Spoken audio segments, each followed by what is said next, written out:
Hi there, I'm Gina Matamsela, the founder of Small Business Runway and an enterprise development specialist.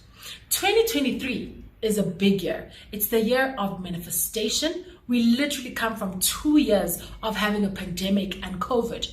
But this year, things are a little bit different. Now, things don't just miraculously, just fall into place or change because it's a new year. And of course, we are still rounding off and trying to wrap things up from 2022, right? But here's a message that I want you to listen to that will get you geared up for 2023. So in my many years of experience dealing with entrepreneurs and small business owners, I've noticed that a lot of them actually struggle with scaling.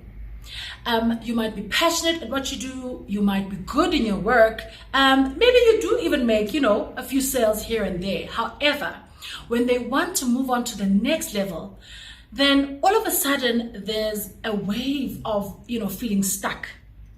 Now, the best way to get around this is to make sure that they are constantly empowering themselves with the right operations, the right systems, and the right team, aka people, to help them move forward in their business. This is exactly applicable in a job setting. Yes, you might be part of a greater team and you are adding value to a business. However, in your specific role, whether it's in a leadership role or even a junior position, you are in charge of whatever your size of business or whatever your portion of the business is that ties into the greater success of the team.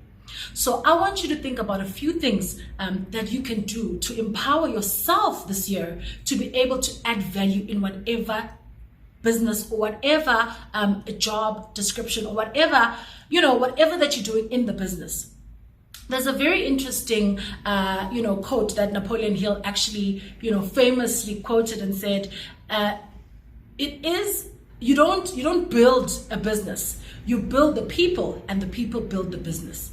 And this also ties into, you don't work hard or work on a business. You work on yourself, and that is what builds the business. So I want to encourage you this year to find those things, reflect on those things that you used to do in 2022 that can no longer serve you in 2023.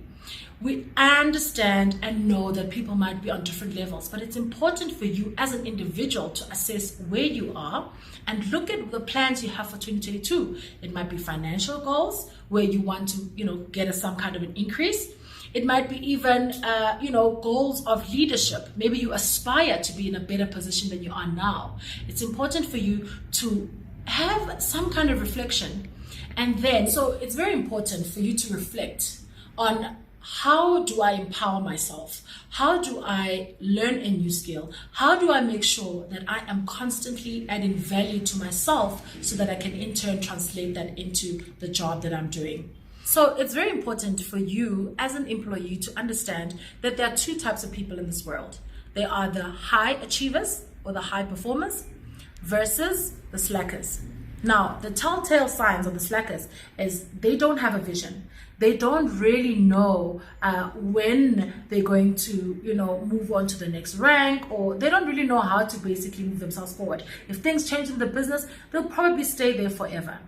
And then the high performers are the people that are very intentional about their work.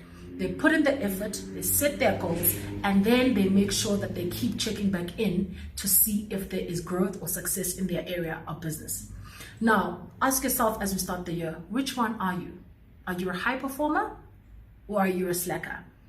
And the main difference between these two are actually the habits that you form when you wake up in the morning. What is your morning routine? When you get to work, who do you associate with? Who do you share a cup of coffee with?